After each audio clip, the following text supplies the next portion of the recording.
We're live. This is episode 14 of the SBG podcast, and today I welcome Mr. Ross Brasseaux. Welcome. Today's a special day, actually, because he is turning at 38. 38. Oh, yeah. Man. Happy birthday again. Thank you. Yeah. Yeah, I mean, what are you going to do? Almost the big 4-0. Right. I almost feel more sorry for you about to turn 35. Like I said, the round numbers are the ones that sting. Yeah. 38 doesn't feel like much. 40 is going to be brutal. Yeah. But as you get older, I feel like, I hear that the benefit of that is like being around like 40 to 50 is like, oh, you're solidified in your work, and you've done enough to gain a good bit of dough, and then you're not too old to not be able to use it. You can still travel and do stuff. So that's like the sweet spot of life. So You're approaching the sweet years, my man. You sort of have the spoils and the energy to enjoy them. Mm-hmm. Yeah, I can see that. It's pretty great. So on the subject of endeavors and professionalism, I hear that you have your own business these days. Yeah. And that's one of the whole reasons that you're here. Yeah. It's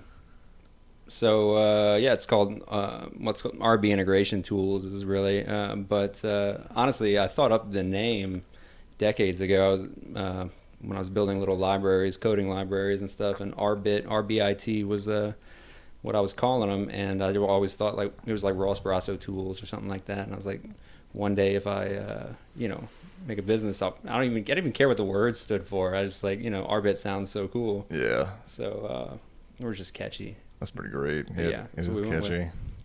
In hindsight, I probably could have thrown technology in there, but it is. People look at us think we're an oil field rental company or something like that. If you ever have to rebrand, you got one in the bank, right? So let's hear how you got into your current hustle right now. So let's take it back to you went to UL. Yes. Yeah. And you went for like computer science? No, I went for accounting.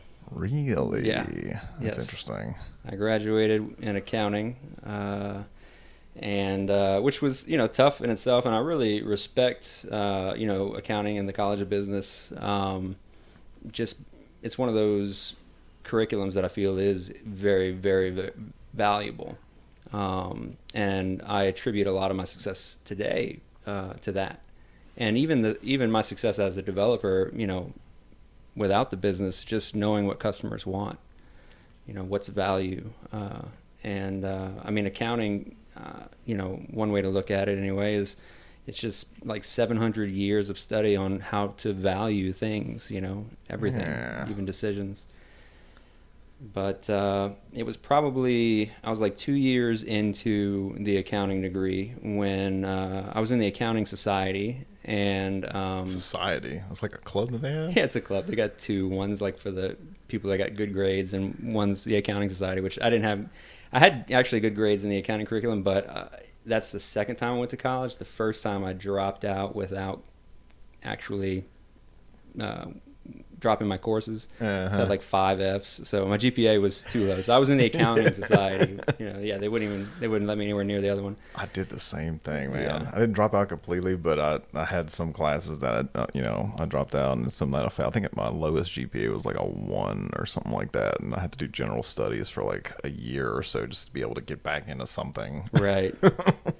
Yeah, so I made that mistake, and but anyway, so yeah, it was like the second year of college, and I was in the accounting society, and I was like, they asked like who wants to be? We were choosing officers, and they were like, who wants to be the webmaster?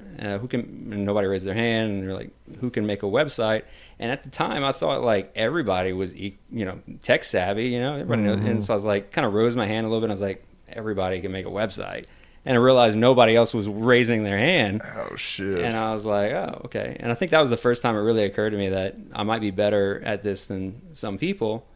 And it was also something that I was super fascinated in, And so fast forward, I guess, a couple years, I even though I found my passion in that, I wasn't the type to just jump majors and stuff. I was going to see it through. And so I did, but I got an internship at a company, and let me back up. So second year, I met with the accounting society. That whole thing happened. I realized, I might have a talent for it. And at the time, I was still just completely enveloped in like video games, and that's super. Actually, this is about the time you and I first met, I believe, because this was like Land Center. This was oh yeah, that was like Cyberland, right? Cyberland, yeah. So this was before the Hearthstone binge. Yes, yeah. Before I'd sit out and burn like 2 packs of smokes, spending money on Hearthstone. The glory days. Yeah. So I mean, we were addicted to, I don't know, name an MMO, and it's like, was that like WoW? Was that Aeon? Aeon, yeah. Yeah, we were into that big. And there was a point, and like I made like $9,000 that year. I really still didn't fully grasp accounting. The future felt like it, even though I was in college, it felt bleak and felt uncertain. Yeah, I mean, I was still, broke as a joke. I was sleeping on a naked mattress under a bare bulb behind a bar, and it's just like, I feel, I should be doing better. I mean, I'm in college, but yeah. Anyway, I just thought to myself, I need to do something. Something has to change, and so one summer, I kind of thought I was going to have this, every second I would have spent playing a game, instead I'll spend it doing something productive. So in order to do that, I came up with like 10 projects that I would do, and it was things like build an email server, build a web server in Linux, install Linux in the first place, like learn how Linux worked, and kind of just a few technical things that I was always kind of was interested or wanted to know how to do and didn't know how to do, that I thought were way beyond me. And the first one I tackled, I remember like the first, maybe I got through like 2 or 3 steps before suddenly I realized, I need to learn like, 3 other things before I can get to step 4. Yeah. And so I went out and learned to do those steps, and I got to like the second step of that, and I realized, I got to learn these other things to do that. And then it spider webs out. Yes, but honestly, I was just determined to do. Like I said, every second I would have been spending on games, I'm going to spend doing something productive, and so I just focused for that summer, and all my free time kind of funneled into it, and I just kept pulling at those different threads until sort of the mysteries unraveled, sort of. Yeah.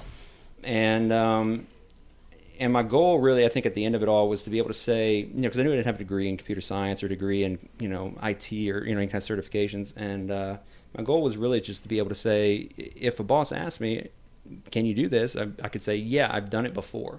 Hey, look, I don't have a certification. At the time, I didn't really know how valuable they were.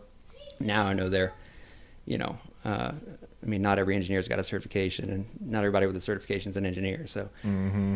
But I just wanted to be able to say I did it before. And so fast forward to, and I also found I enjoyed the hell out of it. I mean, I wouldn't say obsessed at that point, but I really enjoyed it. Felt like close to Hacker Man activities. Yeah, I guess so. I saw Hackers, the show, with Angelina Jolie and stuff when I was a kid, and even though it's a little ridiculous, embellished. I was mesmerized.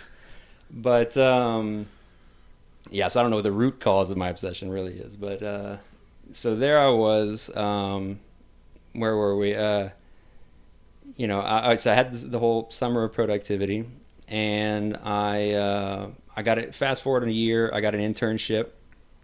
I started doing. It was my first internship at a law firm. I was kind of a joke, in terms of accounting, and I was a bit of a clown myself. I'd been working at a bar, for 4 years. I really didn't know how to interact in the office. I mean, most of what I knew happened in an office was literally from the show, The Office. Oh, yeah. It was like a new environment totally to get used to on top of a new profession. It was. And it was also just being a professional, evolving from, this just knucklehead into somebody who takes their work seriously and, treats themselves as more of a craftsman than just somebody there to collect a paycheck. Well, I think I was still learning how to be myself there, but one of the things you have to do as an accounting intern is data entry, and it's a lot of Excel work. It's manual entry, which is boring as hell. And I am far too lazy to keep doing that. So I finished it, and then I just get obsessed about, okay, I can automate this. There's a way to automate this. And so I, mess with Excel formulas and eventually hit a wall with Excel formulas. And then you're like, well, what else is there? And then I discovered VBA, which is Visual Basic for Applications, which we've talked about extensively in the past, I believe. And so I started dabbling with that, and that was sort of a gateway drug into programming for me. Peek behind the curtain there. Yeah, it was cool because you could record what you were doing in Excel, and then and it would record a macro, right? And then what a few people know, I think, is that if you hit Alt F11, it brings up the actual Visual Basic developer environment, and you can see the worksheets, the modules where macros go into, and then if you click on those, you can see the code. So you can actually see code that the system generated to emulate what you were doing as a user. Oh, yeah. And even though that's not the proper way to code, it still got me seeing, oh, that's how coding works. Until then it was completely hieroglyphs. Yeah. And so I learned a lot through that. Around the same time that same company was switching to a different business management software, so I helped them a little bit with the transition. I got to be decent friends, build a rapport with the IT and admin there, and so I helped him out with a lot of stuff. And some of the stuff I was doing was with SQL, so I learned some SQL as well. Left about a year later. Spent about a year there, and after that I went apply at another company called Quality Companies. They're still around. They're great people. But I was an intern there as an accounting intern, and I did about 2 days of accounting. And my resume is full of technical stuff, keep in mind. And so I did about 2 days of accounting, and my boss said, hey, can you program this Crystal report? And I was like, yeah, I've done that before. Really, I'd only worked in SSRS, which is sort of Microsoft's version of Crystal. But I got it to work, nice. And it came out. I guess it came out good because it took me a couple days, and the day after, when I came back into work, my boss and my boss's boss, the VP of operations, were standing at my cubicle, which they never deigned to do. It was like call me in through an intercom or something, and they were like, "This is what you're doing from now on." Dang, that's pretty cool. Yeah, and so immediately it felt, of course it feels, just having that additional respect sort of it really changes you. It's profound, because you feel worth something for the first time in your life. Yeah, it's like, oh shit, I actually did that right, and y'all really appreciate it. That's great. Yeah. And if you met my dad, you would know why I think I did a lot of things wrong as a kid. According to him, that was crap. He was in construction, and I'm all thumbs. Really, in reality, anything in reality. Gotcha. So I was always kind of just looking for something I do well, and this happened to be something that apparently I did well, and I really enjoyed doing, and was super interested in learning more about. I know a lot of people can probably relate to that. I mean, I hope so. Mm-hmm. And so I ran with it. As soon as I started, it took probably, not very long. It's probably a week or two before I realized I was just so looking forward to Monday. And when that occurred to me, which is the first time, usually it's like every day at a job, I'm dreading the moment I can no longer stand this freaking job. Can we curse in this podcast? Absolutely. Okay, fuck. This fucking job. Uh-huh. And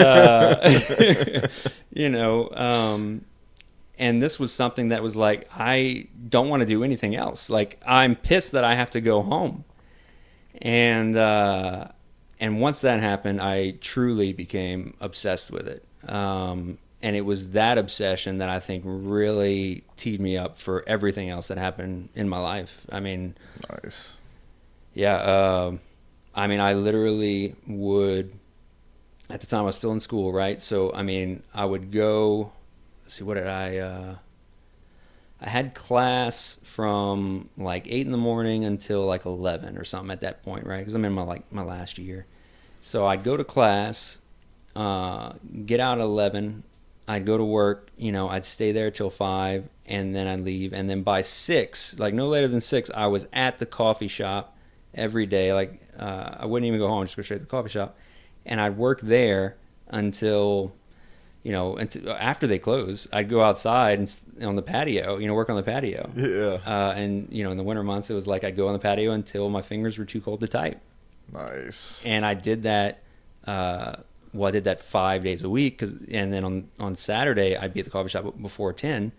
And I'd, again, be there sometimes till 3 in the morning. Jeez. And Sunday, same thing. I pretty much expunged my social life for probably 2.5 years. Yeah. That's pretty great. Yeah, and it was driven a little bit by ambition, I guess, but it was mostly this idea that, holy shit, I'm actually discovering all these things that to me were tantamount to magic, Yeah, the feedback loop was like very much in play. It's like you get better, and then you realize you're getting better, and then you can do more things, and then you keep on digging. Yeah. Oh yeah, every month I'd look back at what I did the month prior and think, man, that was shit. I'm like twice as good as that, and I do that every month for like 2.5 years. So I mean, damn. Yeah, I quickly ended up, I think, probably at the beginning of the Dunning-Kruger curve or whatever, where I thought I was hot shit and stuff, and definitely built an ego. Which is probably where I entered your life, or rather techno, we met again at techno. Yeah. And so I walked around strutting my stuff at techno, for a while. But So then you were at techno for a while, and you worked with Schmiel. I'm gonna have to see if I can get him on here. He did a fair amount of that same style of work. Mm-hmm. And then you worked at Techno for how long? A couple of years? 4 years. 4 years. Yeah. So the first, I was there. I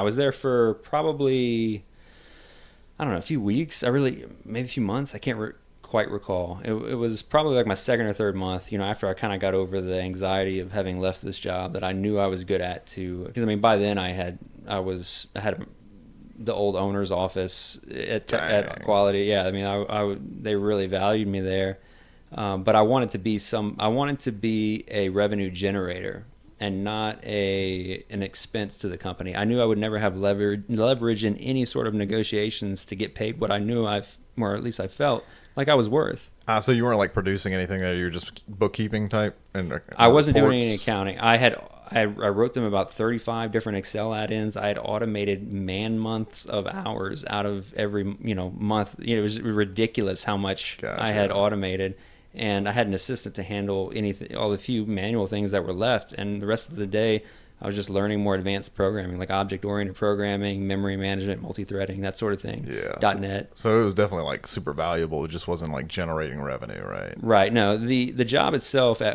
before Quality, before Techno at Quality was super valuable. I mean, I had 200 computers roughly worth of problems funneling through me, and I had as much time as I wanted to solve them. And if I ever couldn't solve them, we had a third-party IT company that we had that we paid a retainer to. They came in 3 days a week. So they would show me, this is how you solve it. That's pretty cool. I would have paid $20,000 a year for that experience, So I tacked that on top of my salary, and as soon as I felt like I wasn't, getting, that total amount didn't meet what I felt like I was worth, I was like, I felt like I needed to move on, So then whenever you came to Techno, did you immediately start a BU, or were you under an umbrella and then you started a BU? Yeah, no, so the BU came way later. And for I guess people that watch your podcast know the business unit is a BU. Yeah. I don't think I ever explained that either, so it's good to... Techno has a phenomenal, probably one of the most complex operating agreements. Like their actual, I don't know the few people who've seen it. You're probably only partners and stuff, but I've spoken to Ben a few times about it, and now having written my own, it's like, yeah, I can recognize how complex that must have been to draft this thing where everybody sort of has this certain degree of autonomy, while at the same time being having cohesion there. Yeah, yeah, well, and legally too, because the more ambiguity you add to a document like that, the harder it is to enforce in law for something that's already difficult to enforce. That's interesting. Yeah, I never really like thought about that part of it, but I mean that's like a full-time job, just like making sure that all like all the mechanisms of the actual business keep going like they do. Yeah, I mean techno is a place where everybody is. I mean honestly, the owners are, and I've said this several times before, it's the most magnanimous employers I've ever worked for in my entire life. And I mean they're just phenomenal people, and I've learned a lot. Matter of fact, I mean a lot of my trajectory after I really contribute to using, Michael and Ben's example as guidance.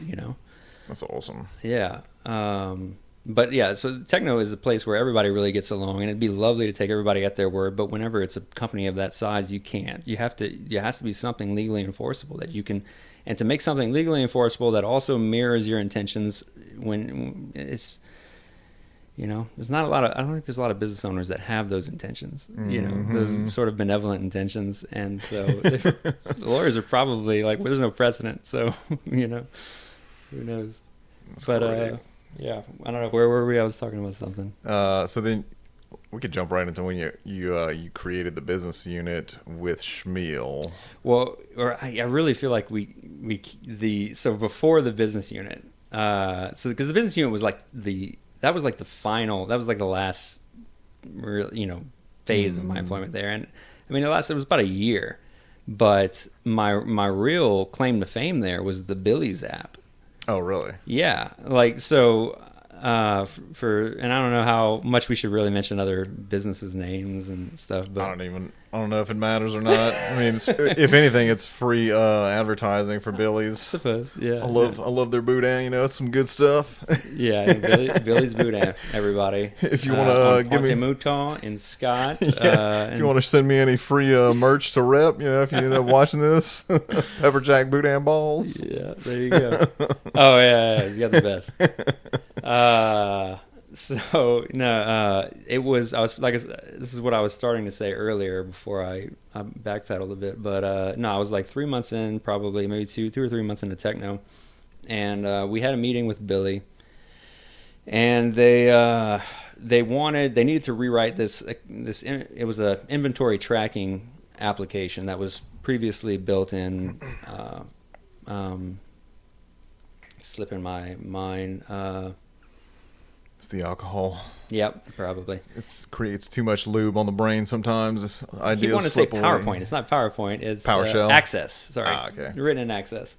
Yeah, and it was an inventory tracking with multiple stores, sort of some multi-tenancy features, and some accounting. It was very analogous to a lot of double entry stuff with accounting.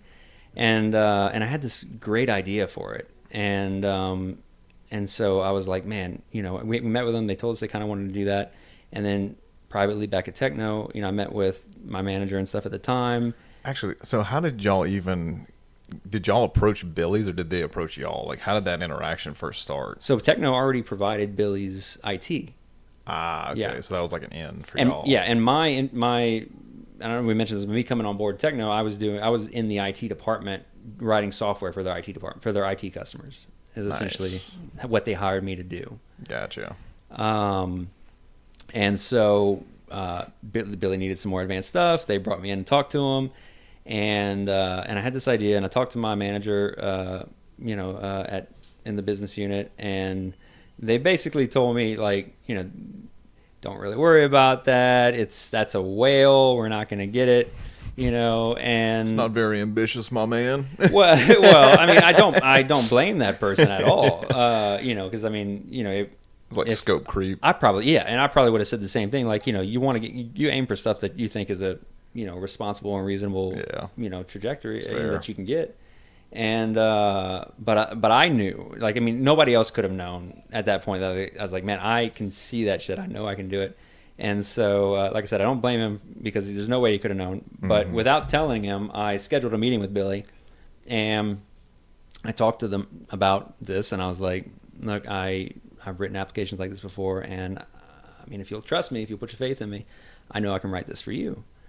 And so, and I know it'll be great, and they gave it to us. They sold it. So I got to come in, the next day and tell them that I closed that whale that they didn't want me to go for. And pretty much for the next few years, I was kind of my own boss there, because it was like, do what you need to do. I bet that day what you guys could just tell, talk about how you landed that. It was like cloud nine, great feeling. Yeah, it felt, honestly, winning a project is the best feeling in the world because you got this huge, runway ahead of you. You got this creative autonomy. It's a blank canvas. The blank canvas. Yep. I was about to say, it's great. Yeah. So I was high on those endorphins and all the serotonin that comes with that creative, mind, I guess. But so that went on for a year and a half. I think I was one of Techno's most profitable employees. I think. I didn't really get a lot of insight into the financials on the other departments, but I know I, did really well and pulled your weight for sure. I was obsessed with it too. And I'd work on the weekends. I did a lot of work for free, honestly, just because I knew I was learning. And I was like, I'm not going to let that affect, bloat this project or this task. And we delivered that, and it went great. And then after that, we had projects here and there. But I think they were having trouble trying to, we had clients coming in, but I think maybe at that point they were having trouble trying to find something for me to do consistently. And I was also, I think, restless. I was growing complacent, which I feel like is easy to do at Techno because it's such a comfortable place to be. Mm-hmm. And after having when you spend 2.5 years, which, even that segued into the several more years at Quality and stuff where I was doing a lot of stuff. But when you spend that much time working 7 days a week, that enveloped in passion projects and work and being productive, it's very difficult. I remember a time where I was like my assistant would ask me hey, you want to, this Friday we're going to play board games, such and such. You want to come play board game? And I remember literally saying to him I can't take a night off, a whole night off on Friday. No. Are you crazy? That's pretty great. Thinking that was so absurd. Yeah. And so it did a lot, it did a number on me, I think. That's how you attain that burnout status over time. See, burnout is its own thing with me. I get burnout if I'm not overworked, or not overworking. I feel, because the anxiety, the stress hits me harder than anything if I don't know for sure that I've done everything I could possibly do. Yeah, I hear that. It's probably not good for my longevity, but it is what it is. I feel similarly. The whole game dev thing that I do, the long term is to make some money off of that, right? And it's you'll never get there if you don't put 110%, right? So then that eats my brain up whenever I'm all right, time for some R&R.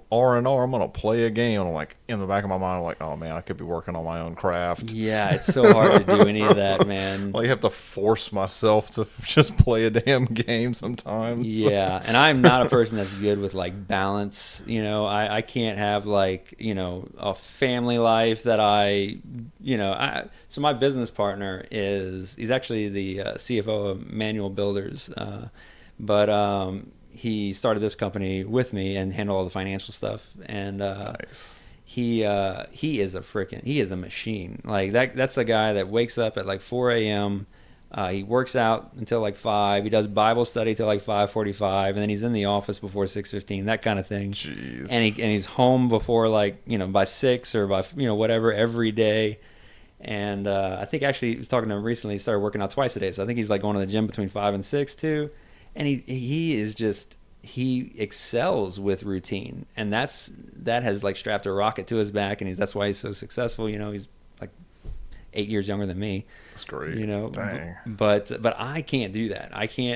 The monotony will drive me crazy, which I think is what really why I gravitated to automation, because every job you do once, and it's always some interesting, challenging problem to solve. Mm-hmm. So, and that intellectual pleasure from solving it, and you don't have to deal with it again, Yeah.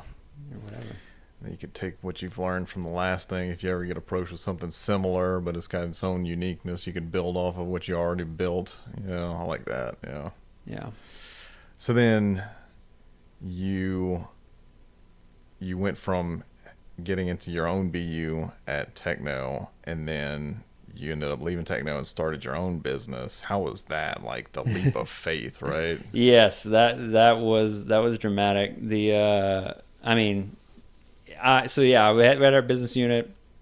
I ended up in kind of button heads with Matt. Shmuel and stuff at a certain point, and Shmuel was he moved from like up north and stuff, and like I felt like I didn't want to, like if obviously one of us had to whatever, and I didn't know what was going to happen to him if I like tried to die on that hill or something, or whatever. But I did know that he would be in a much worse position if they chose to keep me over him, and I still like the guy, and so I was like, I will submit my resignation if that's, I have other options. That is tough, especially like if you're friends with the person before you get into that type of stuff. That's why I was always weary about like getting into any kind of like professionalism with a friend, like where you're kind of like equals, but then you end up having a, it could be that you butt heads on a decision or something like that, or like part ownership. It always like sketched me out just for that. Like, are you going to end up ruining a relationship for a professionalism type deal? So yeah, having an even number of top level decision makers is a tough thing to deal with sometimes. You need that odd vote. But so I did that and been accepting resignation, which stung. I can't lie, but it was what it was, and I respected it. And so I left, and so that was March 20th, 2020, right around like March 19th. In the next 3 days, I put together, I had an old computer that I kind of put together from my laptop. I had some old parts I kind of put together to build a server to host websites or whatever. I bought a printer, like little things, and I started an LLC. And my first task list was handwritten on a college rule paper. I was just like, whatever I got to do, I made sure every second I spent was doing something productive. I would plan phone calls to align with long drives, and everything was done that, and it was terrifying, mostly, or at least exacerbated by the fact that I think March 23rd or whatever was the week of the lockdown. That was when it started. I know that for a fact. Oh yeah, because man, my timelines, that's crazy.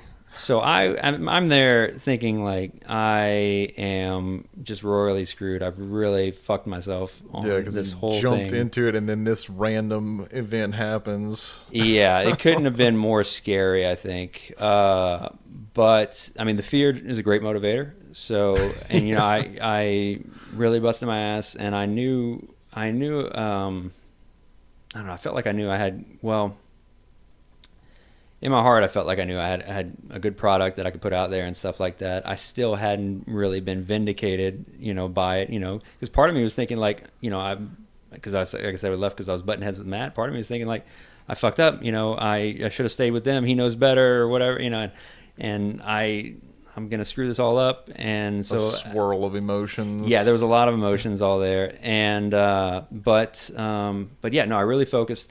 By probably, I think Thursday, so it was like 2 days, it's probably like March 24th or 5th, I got, one of my clients needed something, and I made like $3,000 in 2 days. And once that happened, it felt a lot better. I was like, okay, well, maybe this business has legs, and this isn't just a crazy, ridiculous idea. And so I filed for a S corp designation. I called my business partner up, and my now business partner, and I got him on board. And I think around that time, my former boss, the one at Quality Companies, he'd actually kind of reached out to me previously and about this, and so I knew there was some interest there. But he reached out and said they had this new project they wanted to do, this application, and so I went to meet with him and I gave him a bid, and by the end of the month I got it, and we were booked out 700 hours. Damn. So it's pretty good. I was like, that's it. We're rolling. I busted my ass, still working like 12-hour days, but this time all the hours were almost all billable. So I'm funding the department. I'm like adding, desks and computers, and I took my guest bedroom and turned it into a nice office, with desks all the way around. I had like 3 computers and stuff like that. And so your business part, you didn't hire him, or was he your first hire? No, I didn't. I mean, no, we're business partners. Like, he didn't actually collect a salary. It was just an investment thing on his part. So, I had calculated like what his like return should be and tried to align it with what I felt like a good compensation would be for somebody contributing that amount of time. And we negotiated and ended up at a pretty, what's the word? We're both happy with it, with how things are going. I mean, he's especially happy with it because, we're doing pretty well now. So, so, we booked out 700 hours, ended up hiring some people probably 3 or 4 months into that. Hired my first employee like 3 months into that. And then a couple months later, I hired another employee, and that felt crazy a bit, because that always was like in my mind. Like whenever I started my LLC, which I asked you a bunch of questions about how you did your LLC, and that like was the inspiration for me to start mine. Whenever I did mine, was seeing how you went about yours. So props to you on that. Well, I'm glad happy to help, man. Yeah, but that was always something that, I never hired anybody, but I was always like, man, that's got to be like another leap of faith to know that you have enough work to then need to hire somebody and then keep them, with a steady amount of work. Well, actually, so the reason I hired somebody, I knew that I would need, knowing me, right?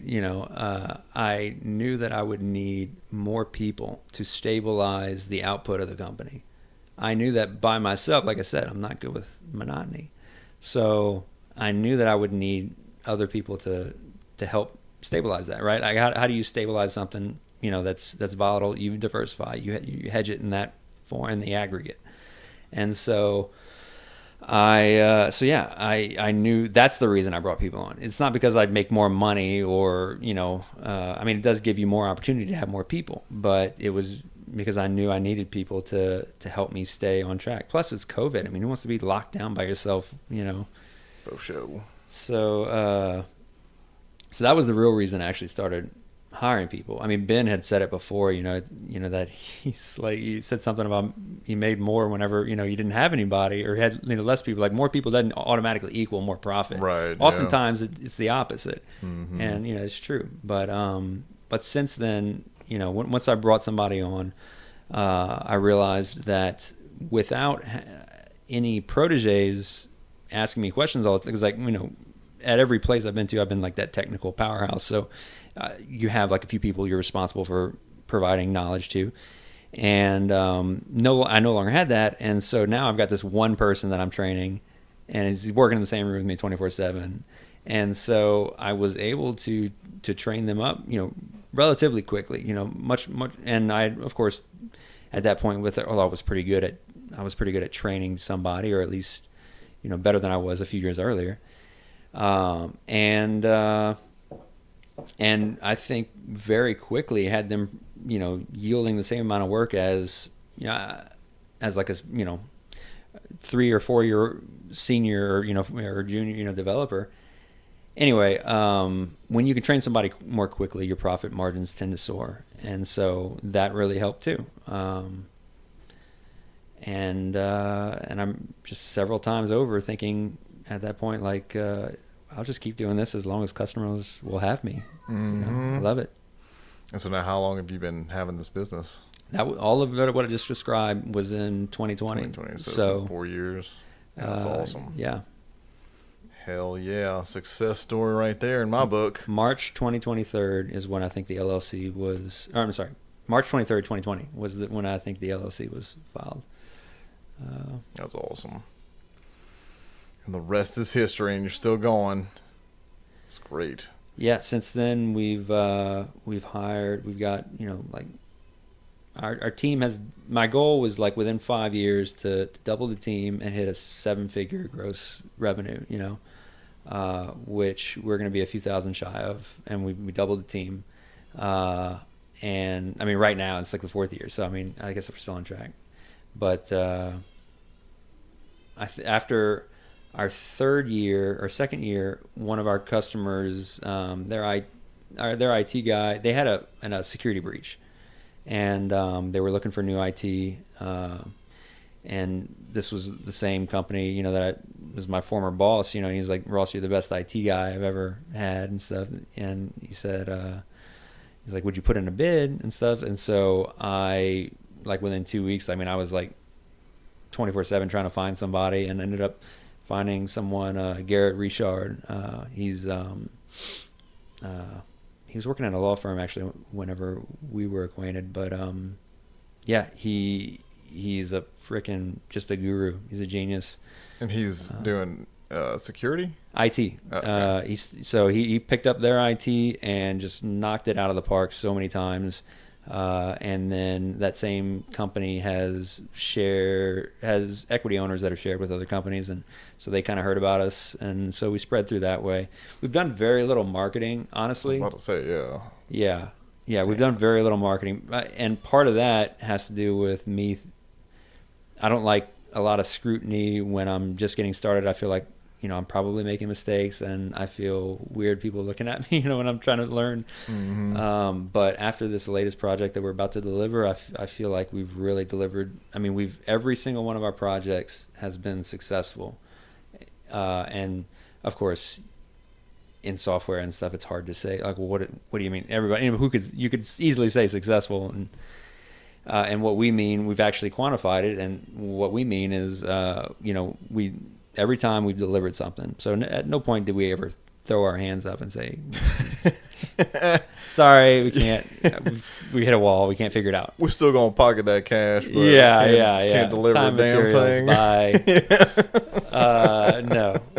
So every time we've delivered something, the bare minimum, and 2, it was used, because anybody who's in software that's delivered an application for a client or a friend or whatever probably has seen times where they do that and then just doesn't get used. Mm-hmm. And you don't get a lot of feedback, and you're wondering why, and it's because that feels bad on the developer end too. It's like, it does. Why did I spend all this time doing this thing? It does, and it sucks. But the truth is that a lot of times that's because there was some misstep. Whether it was because of a miscommunication, and not always is it purely the developer's fault. But it is the developer's responsibility to mitigate it as much as possible, mitigate that risk. And so if we look at it as if somebody's not using the application that we wrote, we messed up somewhere, and we need to find that out. So and it can be really difficult to solicit negative feedback, so they just don't call you back, or they don't talk to you and stuff. Mm-hmm. So anyway, I think that anybody in software has seen that, and so that was one thing that we made sure was never the case. So yeah, they've always used the application. We've seen it. We have extended diagnostics programmed into our application. We can see their usage. They are very much using it, everyone. Nice. And even still, actually, I don't think we have a single one that's not being used. And then the third thing is that it led to some form of commercial success. Now, that's actually a pretty big one because not a lot of developers will look at it that way. A lot of developers look at it as, oh, we just developed the engine. It's their responsibility for building the car. Mm-hmm. We do what they say. But the way I look at it is we're also, to a degree, we're consultants, so we are obligated in some way to, it's our responsibility to advise them in what we think is going to be successful or not successful.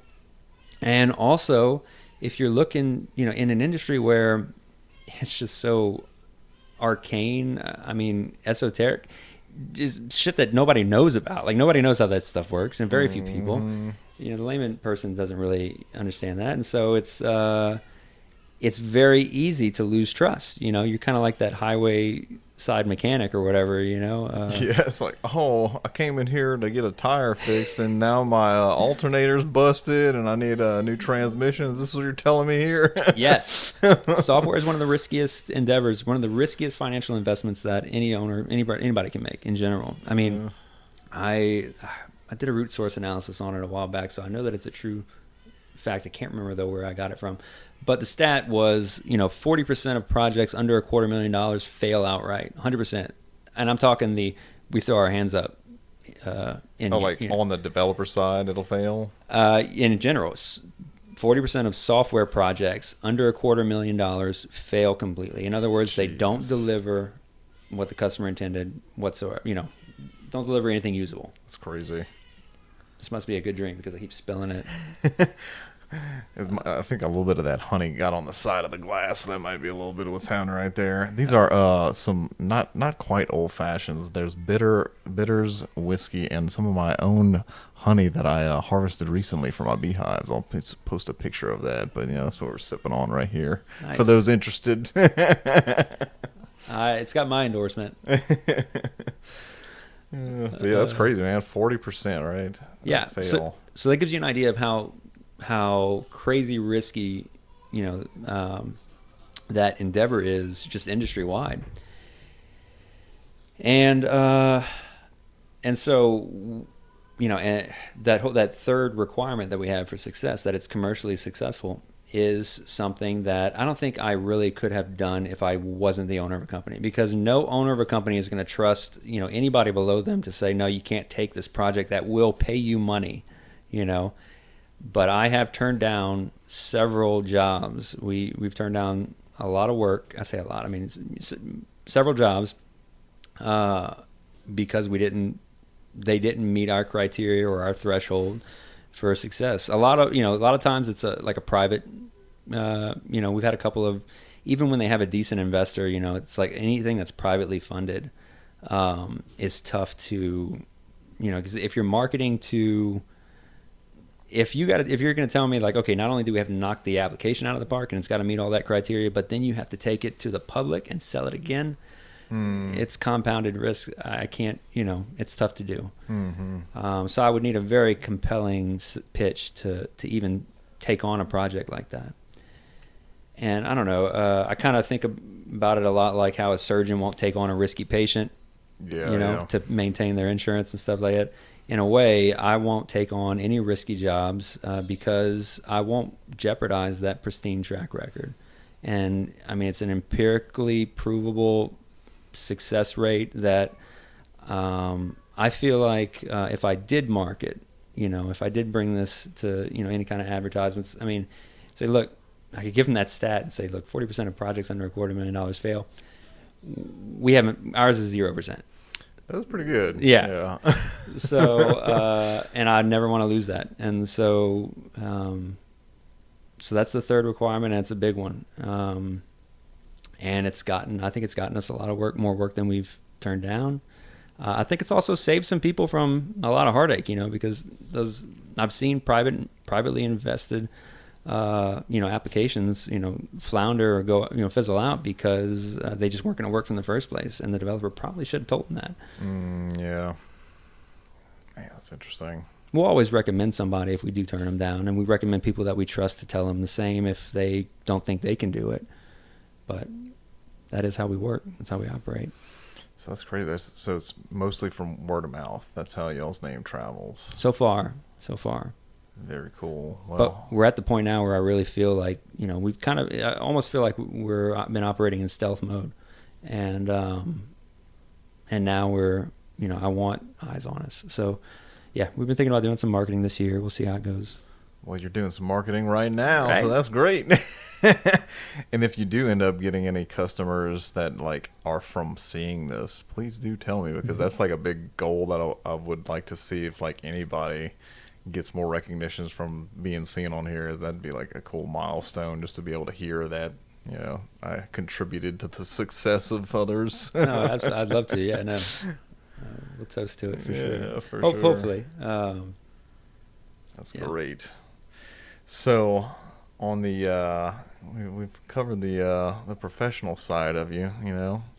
Let's cover the culinary side of you. Do you have any dishes that you like to cook, my man? Oh, I really.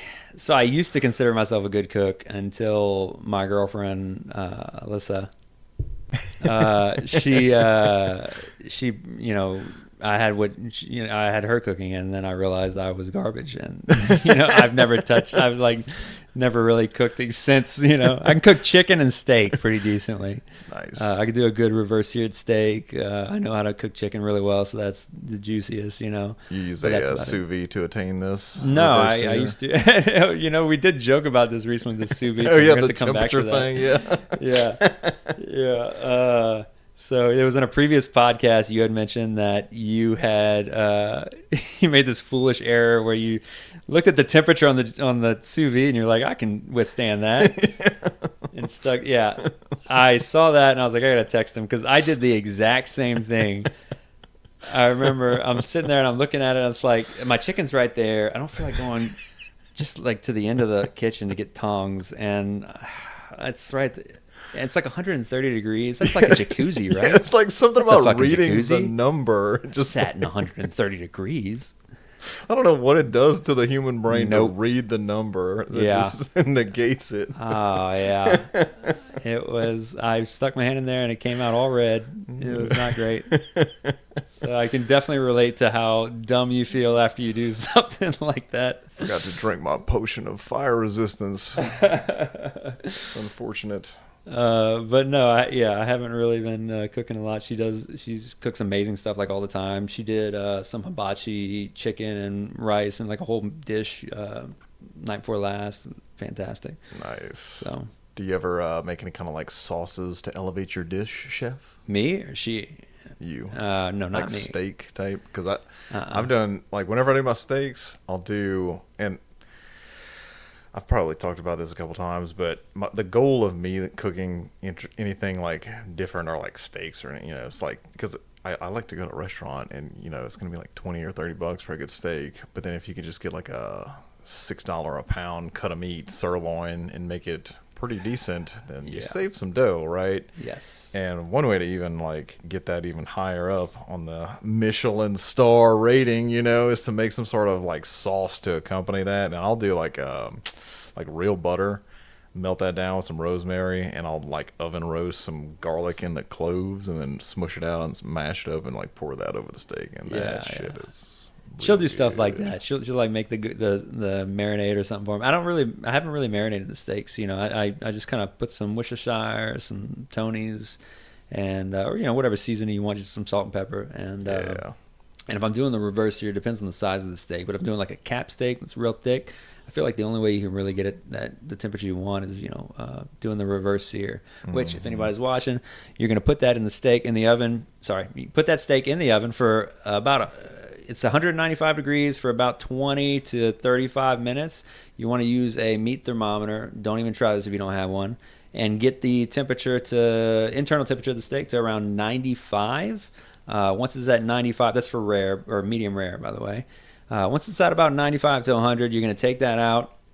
You can let it sit for a minute if you want, but you're going to get a skillet at that point.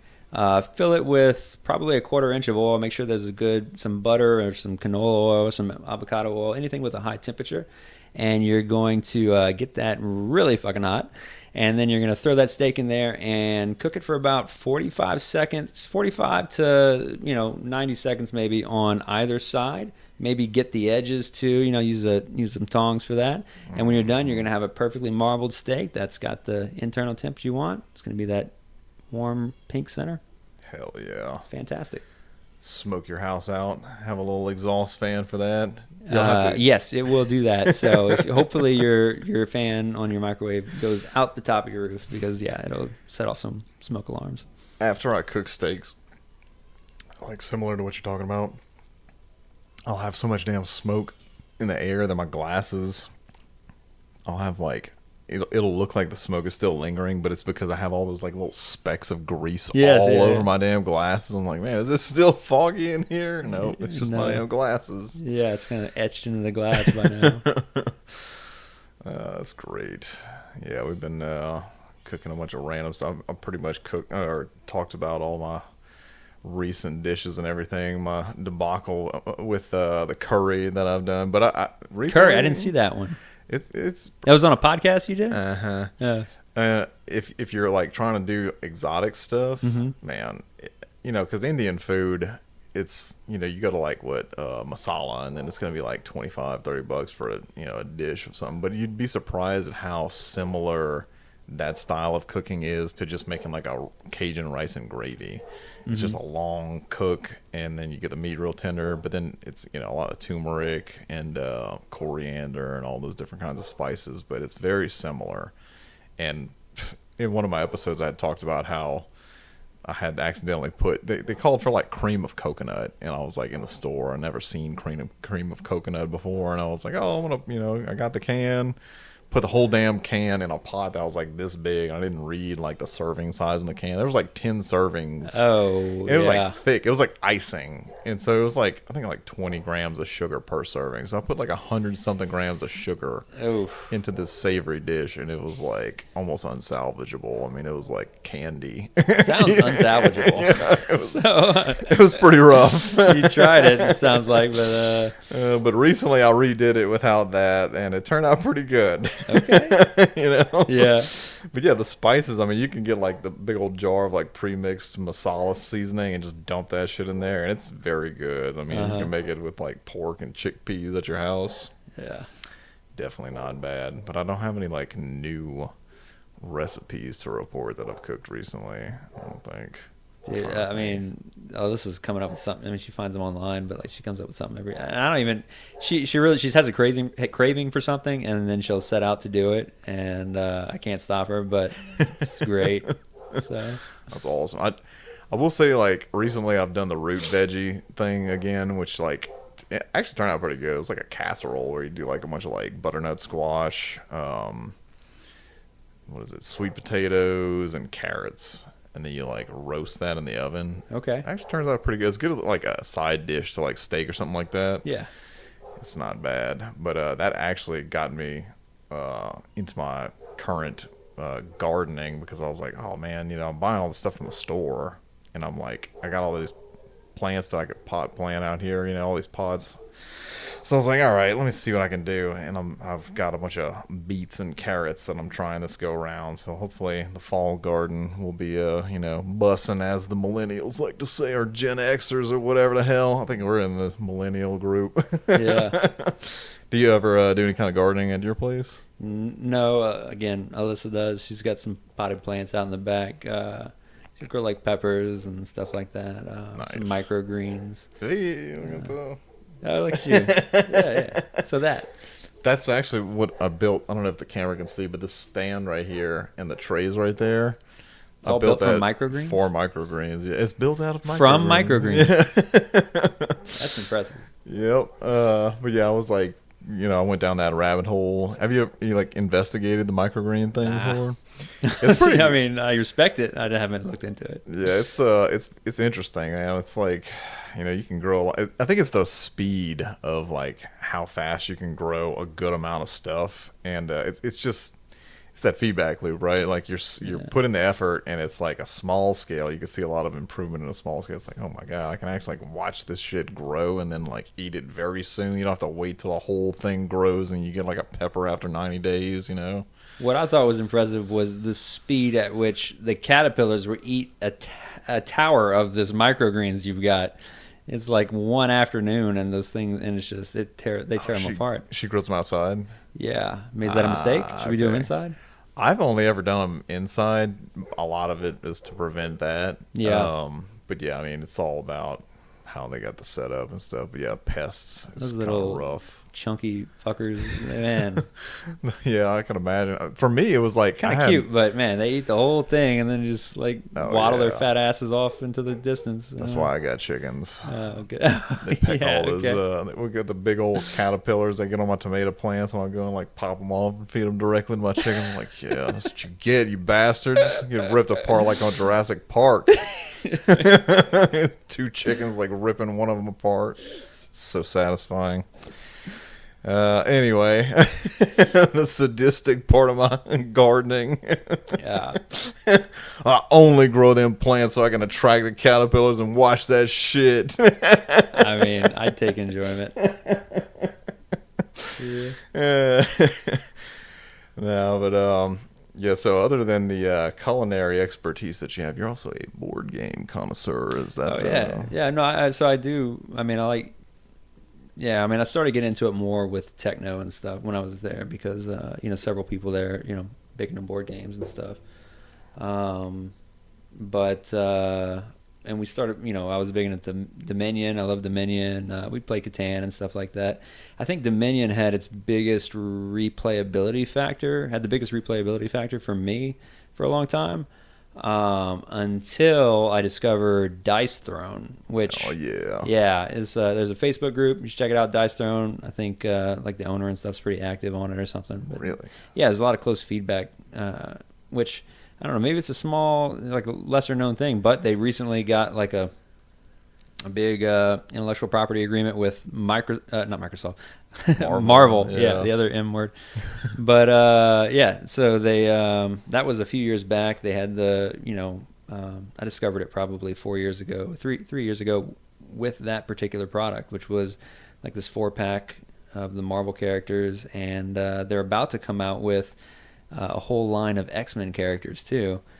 But crazy replayability. Our company actually has purchased every character that they've released, and we have a whole drawer for them, and we all play like a few times a week probably. That's awesome. We love it. The culture magnifier right there.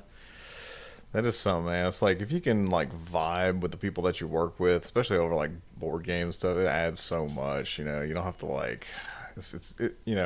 You've obviously been in work environments where nobody really knows each other that well, and you could tell the stark difference between people that like hang out together.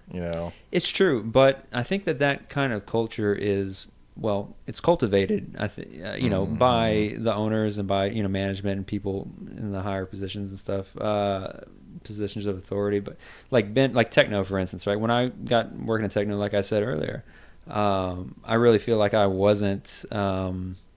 My best self, I mean, like I said, I was egotistical and everything, and my time at Techno really represented a very profound change, not only professionally but very much personally. My personality changed. I kind of felt more comfortable with myself by the end of it, and by the time I couldn't have started my business, without it. It was an evolution that I had to go through, some metamorphosis or whatever you want to call it, but. I came out of it such a better person, and I'll forever be grateful, to those guys for that, and to the community. But if it were just the people that caused this, then it would have never happened with me, because, like I said, I was a shithead. I was, I was an asshole, and so but it wasn't that. It was the culture that Ben and Michael had created. It was that welcoming. It was just. Even though, you're a little weird, you're a little egotistical and stuff, we're still going to like you, we're still going to show you respect, and we're going to help you sort of be the best version of yourself, maybe, And, that's great. Yeah. So I've tried to do the same with, we've had a few employees here and there that, might be a little of an oddball or something, but it's like, hey, look, you're welcome here, feel comfortable, find yourself, and, we're here for you. That's awesome. Creating non-toxic work environments. You're doing Lord's work out there, my man. Yeah. Oh God. So many lessons I've learned from, from techno and stuff, like as far as doing that specific, like creating that non-toxic work environment and stuff. I mean, prior to techno, I don't know, quality wasn't bad. I won't say that, but I guess seeing what's out there, look, it's some of the people that come to work for me, like all they're used to is that, or you talk to people and all they're used to is that, and they don't even know that anything better exists. Yeah. You know what I mean? It's like they have to constantly cover their ass, or like, are you you're being nice to me for like a reason in particular? Oh like God, they'll jump to this, attack or on the defense like so quick, and it's just, I'm just here to make sure to try to make you happier, try to, like there's no animosity, and I don't know. It wasn't until after techno that for the first time in my life I didn't really give a shit if I was right or if I was, if I proved my point or I walked away, with the high road or something. I just was myself, and I don't know. I feel like I really have them to thank for that. So, that's awesome. Thank you. Yeah. Thank you, Ben. Shout out. I'm gonna have to get Michael on here one of these days if I can. I'm sure he'd have a wealth of information to provide as far as all that goes. Yeah, I've heard stories from people that had worked with Michael back like in Icon days and everything, and one of them was a guy that worked with him. I mean, like decades ago, and he said that he had started the company and he, he was brand new and he was young, super young, and nobody knew him. And he's walking, they had this like skywalk or something. He's like walking across, and then right in the middle of the thing was Michael and like a couple of VPs and maybe some C-suite executives or something. And he's got to like walk through this crowd, like nudge his way through. And he's like so nervous. And Michael, and they're having a conversation. And so he does this, and Michael told them to stop, and then turns to the guy and said, hey, it's like, I'm Michael Johnson. It's like, really nice to meet you. I heard you were coming on board. Yeah. But like gave him the time of day that he had never seen before. I mean, he had said he worked at a few companies, and he just like, it was so foreign to see that kind of thing that it was just, you walked away just like barely able to speak, Yeah, that's great. Yeah. Young Michael. I can't even imagine him without a white beard. Right. Actually, so we're having our Christmas party, right? Is at the old location this go round, since we have the new building. Yeah. They're using the old building for a Christmas party hub, right? And the whole thing is like luau themed, and I'm pretty sure it's because of Michael's, like, he always wears the luau, the Hawaiian shirts on Friday, so it's pretty funny. The luau and the it's not a Manhattan, it's the martinis that he likes? Oh yeah, martinis, yeah.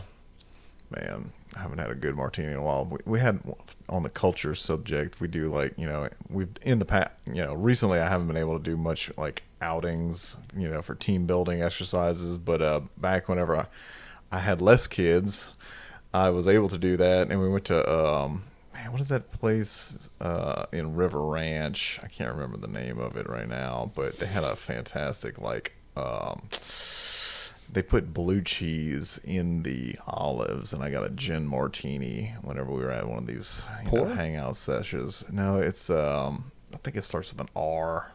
It's like a Raws. It's like when you're coming down Camellia, it's the first place on the left, and it's like the it's like on the river, right?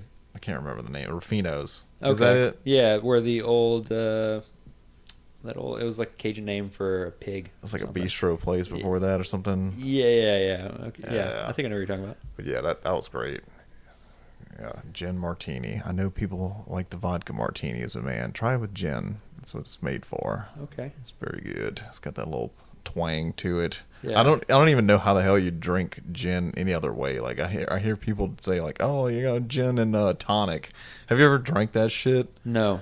It's bad. Really? It tastes like fucking poison. It's like, this is pretty good. I'm not gonna lie. I've actually finished this, and I didn't even like, not once did I wince or anything. Like, this is smooth as hell, man. Appreciate that. Like, I've had 25-year-old whiskey, and like, this is This is pretty damn good. That was like half a teaspoon of that homemade honey, and like I didn't even measure the bitters that I put in there. I just kind of put a bunch in there, and then probably like 2 shots worth of that bullet bourbon, a little bit of water, cut the the twang. Yeah, I like that shit. If we're giving a shout out to our favorite drinks, though, I do have to mention Ghost in the Machine is like my favorite beer. So, yeah. It's funny that you should say that because just recently we went to Social. Oh yeah, and they have that on tap. So I was like, all right. It was like the end of the night. I was already buzzed. I was like, let me just get I was gonna get a juicifer, and they were like, oh no, we got this Holy Ghost was the one that they had, and it was like a ghost on steroids, and they were saying that it was like so rare they couldn't even like the bartenders or the wait staff couldn't even try it. So they had to like wait to see what the customer reaction was. And I was like, my God, you're trying to sell this shit to me super hard. Let me just buy the damn drink. Yeah. So then I did.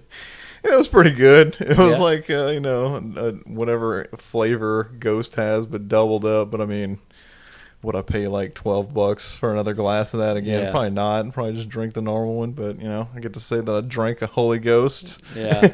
I mean, yeah, the Ghost in the Machine is a little higher on the alcohol content for sure. We used to, and it's so, oh man. So Ghost is made by Parish Brewing, which I used to live like 5 minutes down the road from whenever I lived in Broussard. And the whole time that I lived in that house, I never went there because the whole time I lived in that house was during COVID. And then we had Sam like immediately. We had Sam in like September of 2020, which was like the height of Rona. So then, we were paranoid about bringing it back and infecting the baby and doing all this shit. So I couldn't do any social shit hardly at all. Yeah. And then, it like wiped the floor with any social plans I had to go to Parish and all that stuff. But prior to all that, whenever I actually used to be able to go and drink over there, the Dr. Hoptagon, I have an entire night that we went with my buddy Chris Jew. He remembers this. I'm gonna have to get him on here eventually, but it's Jew with a J-U-E. That is his last name, just so everybody knows. Not anti-Semite, Semite or whatever the hell. So so we went over there and we had gotten some Dr. Hoptagon and a growler, and I like chugged 64 ounces of that and made bad decisions that night back in the day, and that was fantastic beer. But also Grand Reserve. You ever had that one or heard of that one? It's like a barley wine. Okay. Fantastic. It's not like super hoppy, but it is quite good. It's just like a really good strong beer, but it's like 12% alcohol, so you only need like 1 or 2 glasses of that shit. Yeah, all right. Yeah, I'm for it. That's one of the reasons why I like Ghost is like, I don't know. I don't like to I like to feel it after the first one, Exactly. That's why I drink a beer and then I sip on something harder because I just don't like pounding 4% beers back to back. I feel you. Yeah. Well, cool. We're getting towards the end of it, man. Do you have any final words you want to let people know how to find you, or Yeah, I mean, you can find us online. We're pretty predominant now. If you Google, software Lafayette, even, but RB integration tools, and software Lafayette, anything like that will bring you to us. You can find our phone number there. We're located right there on Pinhook across from Edie's, delicious Edie's. Nice. And I don't know what else to really say. I mean, like I said, we haven't done any marketing yet, so it's not like anybody's fed me a spiel to give you. This is the first time, the fresh take right here. But I'll post the links and everything. To be fair, I would have done this without any marketing endeavors. That's not what sold me on coming here. No, this was fantastic. Thank you very much for having me. I'm glad you came, man. Yeah. Appreciate you coming, hang out and drink a few and tell your story. It was interesting on my birthday. Yeah, it was fantastic. Cheers. Well, cool, man. Peace out, everybody.